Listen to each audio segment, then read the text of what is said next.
မင်္ဂလာပါတာချဟောင်း Daily Chinese ကနေပြီးတော့ထပ်ပြီးတော့ကြိုးဆိုလိုက်ပါတယ်နော်ဒီနေ့သင်ခန်းစာအသစ်လေးထပ်ပြီးတော့လေ့လာကြမယ်ဟာလာဒီနေ့ကသင်ခန်းစာ9ပေါ့ဒီနေ့ကသင်ခန်းစာ9ဆိုတော့ကျွန်တော်တို့ဈေးဝယ်သွားတဲ့ပုံစံလေးပေါ့နော်ဟာလာဒီအကြောင်းလေးတစ်ချက်ပြောကြည့်မယ်ပထမဆုံးမိတ်ဆက်ပြီးမှဒီစကားလေးက你喜欢什么颜色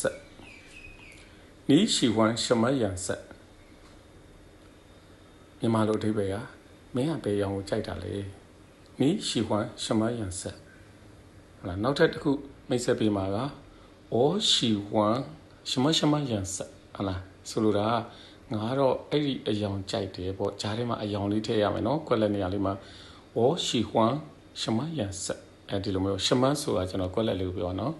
အရောင်လေးထည့်ရမယ်ပြီးရင်တော့ကျွန်တော်အရောင်လေးတွေလည်းပြောပြပါအောင်မယ်ပြီးလို့ရှိရင်ကျွန်တော်တို့ကအဲ့ဒါကိုကြိုက်ပြီဆိုရင်ဈေးမေးမှာပေါ့ဈေးမေးမယ်ဆိုရင်这个多少钱ဟလား这个ဆိုဒီဟုတ်စာပေါ့နော်တကယ်လို့ကျွန်တော်တို့ကကိုယ်နဲ့နည်းနည်းလှမ်းတဲ့နေရာဟာဆိုရင်ဒီထဲမှာတော့ထည့်မရေးလိုက်ဘူးနော်နေ့က这个多少钱ဒီဟာဘယ်လောက်လဲ那个多少钱ဟိုဟာဘယ်လောက်လဲဒီလိုမျိုးပြောပါပေါ့နော်ကဲခုတော့ဒီမှာ这个多少钱ဟလားဒီလိုမျိုးတွေမေးမယ်အတန်တော့က这个多少钱ဒါဘယ်လောက်လဲပြီးလို့ရှိရင်နောက်ထပ်တစ်ခုခုရှိလားမရှိဘူးလားဒီလိုမျိုးမေးချင်တယ်ဆို有没有အဲ့မှာကွက်လက်နေရမှာကိုမေးတယ်ဟာလား有没有换色ဟာလားအဝါရောင်မရှိဘူးလား换ဆိုတာအဝါကိုပြောနော်有没有换色အဝါရောင်မရှိဘူးလားဒီလိုမျိုးကျွန်တော်တို့မေးမဲ့ဟာလေးတွေကွက်လက်လေးထည့်ထားပါတယ်နော်有没有ကွက်လက်လေးရှိလားဟာလား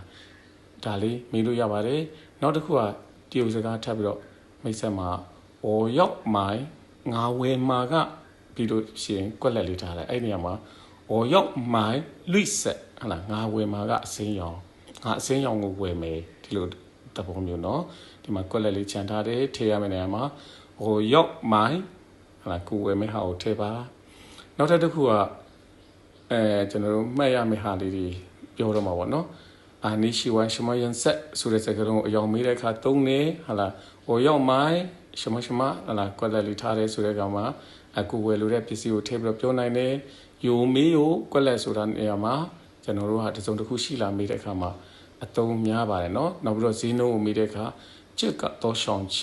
ဆိုတာဒါဒီဥစ္စာဘယ်လောက်လဲဈေးကဘယ်လောက်လဲတကယ်လို့ခက်လန်းလန်းဟာမေးချင်တယ်ဆို那个多少钱ဟိုဥစ္စာရောဘယ်လောက်လဲเนาะဆိုတော့ကျွန်တော်ပြောခဲ့တဲ့အယောင်လေးတွေကိုလည်းပြောပြပေးပါဦးမယ်ဆိုတာမေးတဲ့အောင်လို့เนาะကျွန်တော်တို့အနီရောင်ကို红色ရပြီเนาะနီရောင်ကို红色အပြာရောင်ကို蓝色အဝါရောင်ကို黄色黄色အစင်းရောင်ကို绿色绿色ပြီးတော့အနက်ရောင်ကိုကျော်黑色အဖြူရောင်ကို白色မိခိုးရောင်ကို灰色လိမ္မော်ရောင်ကို橙色ဟုတ်ပြီနော်ခရမ်းရောင်ကိုကျော်တော့紫色紫色ကျွန်တော်ဗမာလူကတော့အစဉ်ပြောင်းရေးတာเนาะဒီထဲမှာစီဆက်ဆိုအဲ့လိုမျိုးမဟုတ်ဘူးเนาะဇာခွဲတန်လေးနဲ့紫色ဇာခွဲတန်နဲ့မဟုတ်ပြကျွန်တော်ထွက်တဲ့အတန်လေးပဲလိုက်ပြီးတော့ကြည့်ပါเนาะ Z I အတန်လေး紫色ဟုတ်ပြီเนาะပန်းရောင်ဆိုလို့ရှိရင်粉色ရပြီเนาะအဲ့တော့မှတ်ရမယ့်ဟာကဘယ်လိုလဲ色ဆိုတာကကျွန်တော်တို့ကအယောင်လေးတွေကိုပြောတာဟုတ်လားအယောင်လေးကိုပြောတာအယောင်တစ်ခုကိုပြောတဲ့အခါနောက်ကနေပြီးတော့စောစောကပဲဥပမာလေးပြောထားတယ်ဟုတ်မလားကျွန်တော်တို့အနီရောင်ဆိုရင်红色ဆက်ဆိုတာလေးထည့်ပြီးတော့ပြောတာเนาะရောင်တစ်ခုပြောတဲ့အခါအဲ့လိုမျိုးလေးထည့်ပြောရပါတယ်ပြီးတော့စောစောပြောခဲ့တဲ့ဟာ你喜欢